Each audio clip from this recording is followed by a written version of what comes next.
Hey guys, what's up? Welcome to TZ Reacts. मेरा नाम है प्रशांत और आज है पॉलिटिक्स, जियो पॉलिटिक्स बेबी।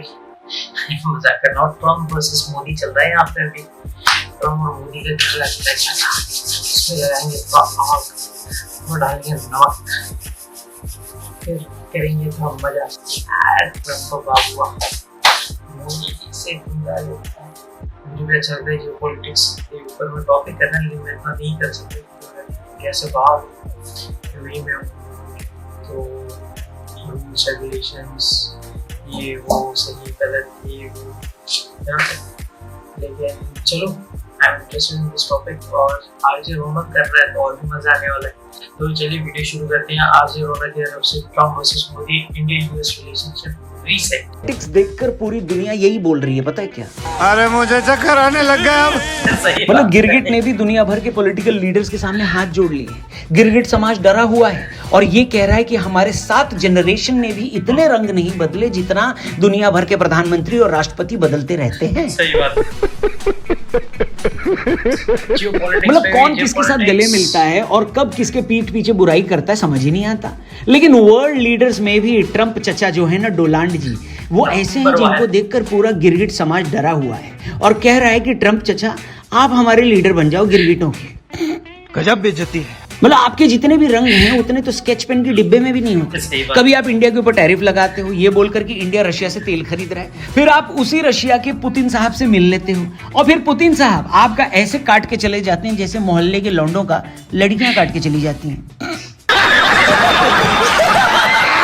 और फिर जब पुतिन और मोदी एक साथ मंच पर दिखाई देते हैं तो आपकी चड्डी आगे से गीली और पीछे से पीली हो जाती है और आप बोलते हो कि अरे मोदी जी तो मेरे बेस्ट फ्रेंड हैं, हम दोनों दोस्त हैं, एक ही थाली में खाना खाते हैं, एक ही गिलास में पानी पीते हैं।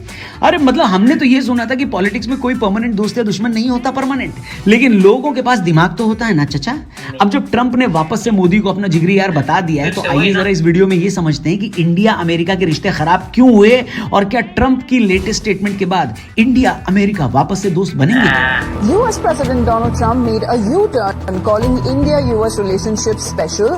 Breaking news coming in. Donald Trump had come out and said that India and US share a special relationship. Donald Trump says India and United States, they have a very special relationship. इससे पहले कि हम लोग video में आगे बढ़े, मैं आपको अपने पॉडकास्ट चैनल पर इनवाइट करना चाहूंगा। द रौनक पॉडकास्ट चैनल का नाम है। टीआरपी चैनल पर लेटेस्ट पॉडकास्ट आपका वेट कर रहा है। बहुत सारी बातें आपको सीखने को मिलेंगी हमारे इस पॉडकास्ट चैनल पर, तो इसलिए चैनल को जरूर सब्सक्राइब करना। लिंक डिस्क्रिप्शन और पिन कमेंट में दिया है। फिलहाल वीडियो में आगे बढ़ते हैं। चलो शुरू करते हैं। नंबर 1 तो दोस्तों पॉइंट नंबर 1, सब कुछ जुलाई 2022-2019 से शुरू हुआ जब ट्रंप ने इमरान खान से मिलने के वक्त कहा कि वो कश्मीर इशू में मीडिएट करेंगे और रोल निभाने को तैयार है। अब भारत की लॉन्ग हेल्ड पॉलिसी ये थी कि कश्मीर स्ट्रिक्टली बायलैटरल इशू है, किसी थर्ड पार्टी मीडिएशन के लिए जगह नहीं है। ऐसे में ये रिमार्क जो ब्रीफिंग के बाद आया डायनेमिकली एक बहुत बड़ा ब्लंडर था। दूसरा पॉइंट, सितंबर 2024 में मोदी जब यूएस गए थे यूएनजीए और क्वाड समिट में हिस्सा लेने, तो ट्रंप ने पब्लिकली कैंपेन करते हुए कहा था कि मोदी से मैं मिलूंगा। इंडिया ने इस मीटिंग के लिए मना कर दिया क्योंकि उस टाइम यूएस में इलेक्शन होने वाले थे। कमला हैरिस भी अपनी कैंपेन कर रही थी और ऐसे में मोदी का सिर्फ ट्रंप से मिलना एक तरीके से ट्रंप का एंडोर्समेंट दिखता, इसलिए मोदी जी ने ट्रंप से मिलने से मना कर दिया। ये बात ट्रंप को पसंद नहीं आई क्योंकि चचा ने तो मोदी जी से मिलने की बात पब्लिकली बोल दी थी।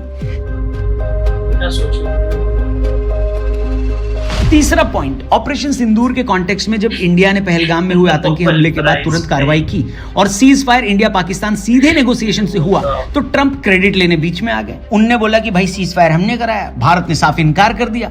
ट्रंप की उम्मीद थी कि भारत उनको नोबेल प्राइज के लिए समर्थन करेगा, सपोर्ट करेगा, लेकिन मोदी जी ने बिना हेजिटेशन रिजेक्ट कर दिया। बेसिकली इंडिया ने ट्रंप से कहा कि 4 चवन्नी घोड़े पे और तुम्हारा नोबेल प्राइज को मारूं हथौड़े से। और अब क्लाइमेक्स की बात, point number 4, trade war. Trump ने इंडिया पर 50% तक टैरिफ लगाया। वजह बताई रेसिप्रोकल ट्रेड इंबैलेंस और इंडिया का रशिया से तेल खरीदना। लेकिन इंडिया ने एक बार फिर से कहा कि दही पुरानी हो गई है तो कढ़ी खट्टी बना लो, हम तो रूस से तेल खरीदेंगे, टैरिफ के अपने बत्ती बना लो। मतलब इन सारे पॉइंट्स को अगर आप ध्यान से देखें तो इन्हीं सब की वजह से दोनों देशों के बीच पब्लिक नैरेटिव थोड़ा सा हल्का पड़ गया, हिल सा गया और रिलेशनशिप एक इकोनॉमिक कॉन्फ्लिक्ट स्टेज पर आकर टिक गया। यानी मोटा माटी ये वो डिफाइनिंग एपिसोड्स थे जिसने एक बड़े ब्रोमांस को स्लो डिसइंटीग्रेशन के रास्ते पर भेजा। इसी वजह से भारत की रशिया से नजदीकी और बढ़ गई और गलवान मामले के बाद पहली बार बीजिंग भी हमारे साथ खड़ा हुआ दिखाई दिया। मतलब मोदी जी ने एससीओ अटेंड करी, जिसके बाद ट्रंप ने ट्रुथ सोशल पर यह लिखा कि लगता है हमने इंडिया और रशिया को चीन के हाथों गवा दिया। साथ में पुतिन, जिनपिंग और मोदी जी की फोटो भी पोस्ट करी गई थी। लोगों को लगने लगा था कि ट्रंप ने गलती कर दी है और अब कल आया है इस मामले में एक और नया twist. Donald Trump has made a dramatic U-turn and said that US has lost India to darkest China. In fact, he's now changed that statement as he's reaffirmed US-India ties. Mounting tensions over tariffs, a surprising thaw in India-US relations has emerged as President Trump called the partnership with India very special and assured that he and Prime Minister Modi will always be friends. White house में बैठकर Trump का मोदी प्रेम दोबारा जागा। जब reporter उनसे सवाल कर रहे थे तो उन्होंने कहा कि मैं मोदी के साथ हमेशा से दोस्त रहूंगा। भारत और अमेरिका का रिलेशनशिप बहुत स्ट्रांग है और इसके बारे में चिंता करने की कोई जरूरत नहीं है।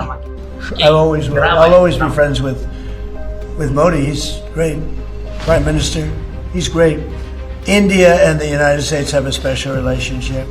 There's nothing to worry about. जब उनसे पूछा गया कि क्या अमेरिका ने भारत को एक फ्रेंड के रूप में खो दिया है तो ट्रंप का कहना था मुझे नहीं लगता ऐसा कुछ हुआ है। लेकिन जैसा कि हमने आपको कहा कि वर्ल्ड पॉलिटिक्स एक शतरंज जैसी होती है, चेस जैसी होती है। मोदी जी ने भी मौके पर चौका लगा दिया, एक ट्वीट करके लिखा कि भारत भी अमेरिका से अच्छे संबंध रखता है और प्रेसिडेंट ट्रंप ने बिल्कुल सही कहा है। मोदी जी ने इसके बाद भारत और अमेरिका की ग्लोबल स्ट्रेटेजिक पार्टनरशिप पर भी टिप्पणी की।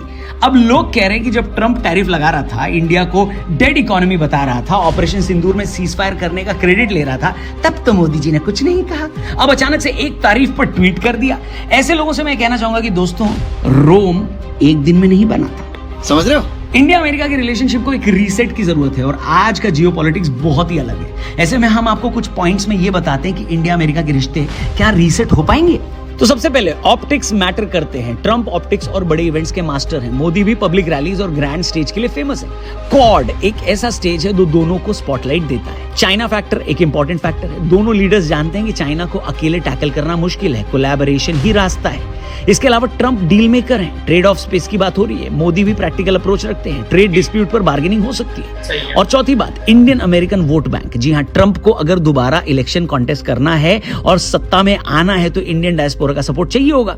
मोदी के साथ फ्रेंडली ऑप्टिक्स इस वोट बैंक को एनर्जाइज करेगा। और आखिरी पॉइंट, स्ट्रेटेजिक कंपल्शन। यूएस को इंडिया की जरूरत है और इंडिया को भी बैलेंसिंग पार्टनर चाहिए। ये कंपल्शन दोनों को करीब ला सकता है। हालांकि आपको यह भी बता दें कि भारत अमेरिका रिलेशनशिप आसान नहीं होने वाला। कुछ चैलेंजेस तो क्लियर हैं, जैसे ट्रंप फिर से टैरिफ पॉलिटिक्स खेल सकते हैं। इंडिया की रशिया से करीबी ट्रंप को परेशान करती रहेगी। ट्रंप का स्टाइल अनप्रेडिक्टेबल है, एक दिन दोस्ती तो अगले दिन ट्वीट में शादी के नाराज फूफा बन जाते हैं। और फिर इंडिया ओपनली किसी भी कैंप का हिस्सा नहीं बनना चाहता। ट्रंप को यह बात भी चुभती है। उनको चाहिए कि आसिम मुनीर जैसे, सॉरी नॉट मुनीर जैसे अपने आसपास जी हुजूरी करने वाले लोग हों।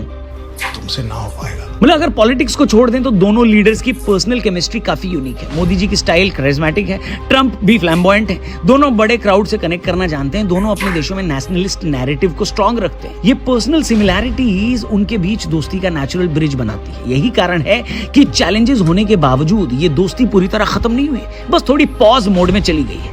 यूएस भी जानता है कि इंडो पैसिफिक में इंडिया के बिना कोई भी स्ट्रैटेजी अधूरी है, चाहे टेक्नोलॉजी हो, सप्लाई चेन हो, मिलिट्री लॉजिस्टिक्स हो या diplomatic messaging. India indispensable partner है। अगर ट्रंप फिर से व्हाइट हाउस लौटते हैं तो वो इंडिया के इंपॉर्टेंस को इग्नोर नहीं कर सकते, चाहे उनके ईगो इश्यूज हो या पोस्ट इरिटेशन स्ट्रैटेजिक नेसेसिटीज। उन्हें इंडिया की तरफ तो सब कुछ खींचेगा ही। तो सवाल यह है कि क्या ट्रंप और मोदी फिर से दोस्त बनेंगे? इसका जवाब है पॉसिबल तो है। शेयर्ड इंटरेस्ट, स्ट्रैटेजिक कंपल्शंस और ऑप्टिक्स की जरूरत है। इस रिलेशनशिप को रीसेट की ओर लेकर जा रही है। चैलेंजेस होंगे मगर पॉलिटिकल विल और जियोपॉलिटिकल प्रेशर्स दोनों लीडर्स को फिर से साथ ला सकते हैं। वेल, पॉलिटिक्स में दोस्ती और दुश्मनी परमानेंट नहीं होती। आज जो दुश्मन है कल दोस्त हो जाएंगे। ट्रंप और मोदी का रिश्ता भी उसी कैटेगरी में है। लेकिन इस दोस्ती का फायदा तभी है जब इसका फायदा भारत को हो। अगर ट्रंप से दोस्ती भारत का टैरिफ कम नहीं करा पाती तो देश तो यही कहेगा कि मोदी जी आप अलग से जाकर ट्रंप को फ्रेंडशिप बैंड बांध लो, हमारे किसी काम नहीं है ये दोस्ती, समझे? मेरे हिसाब से तो भारत को बड़ी सोच समझ कर चलना होगा, क्योंकि भरोसा ना तो चीन पे कर सकते हैं और न ही अमेरिका पर।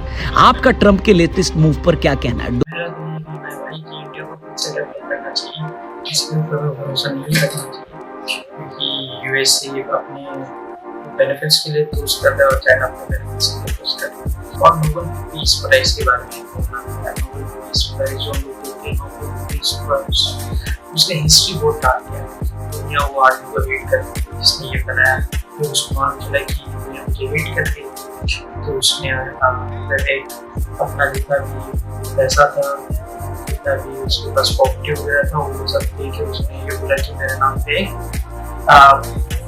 या पीस प्राइज बना, ताकि पूरा दुनिया मुझे पीस प्राइज के याद करे, ना कि डायनामाइट में हिस्ट्री इज बैक। और वही पीस प्राइज के लिए ये लड़का वो जिससे आदमी मरते हैं, पीस प्राइज कैसे कैलकुलेट हो सकते, तो मुझे वो नोबेल पीस प्राइज के अंडरस्टैंड है मेरा पॉलिटिक्स है, जियो पॉलिटिक्स है, मज़ा टॉपिक है, इंटरेस्टिंग। अगर आप जियो पॉलिटिक्स देखो तो आपको मज़ा है, आपको मालूम है क्या हो रहा है, कौन क्या एक्ट कर रहा है, कौन क्या करता है, सब चीज़ें ये भाई ना यूएस उसको डिक्टेट कर सकते हैं ना रशिया, इंडिया ने क्या हैंडल किया है जियो पॉलिटिक्स। एस जयशंकर जी सैल्यूट है भाई, इनको और वीडियो देखेंगे फ्यूचर में, वो बनाते रहते हैं कॉमेडी जियो पॉलिटिक्स मूवीज के, उनका वीडियो सही रहता है, ठीक है। तो फ्यूचर में देखते हैं उनका वीडियो, प्लीज़ उनका चैनल में जाके लाइक शेयर सब्सक्राइब जरूर करना। अगर मेरे दूसरी जा रहे हो तो प्लीज़ मेरा चैनल का नाम भी लिख लेना। सॉरी मेरा जो बिल्ली है उसको जियो पॉलिटिक्स चाहिए, ये देखो ये मम्मी है हमारी, ये हमारी मम्मी है, मम्मी इसकी बेटियाँ है मेरे घर पे पूरे, उसका नाम है मेरे मम्मी रख दिया भाई, एक चीज़ जब याद करना। ठीक है गाइस, चलो आप मुझे लाइक से सब्सक्राइब करना, ज़रूरत है नया चैनल तो जल्दी पुश करना, जल्दी से जल्दी 4000 मिनिमम सब्सक्राइबर्स चाहिए होगा यार मुझे गाइस, प्लीज़। ये टारगेट है मेरा, एटलीस्ट ये टारगेट मुझे खत्म करना है, उसके बाद देखते हैं फिर फ्यूचर टारगेट, उसके बाद मैं फिर और भी आपके लिए दूसरा टाइप का वीडियोस लेकर आऊँगा, कभी कोई लाइव वीडियोस करेंगे, कभी एंटरटेनिंग करेंगे, ठीक है। चलो गाइस।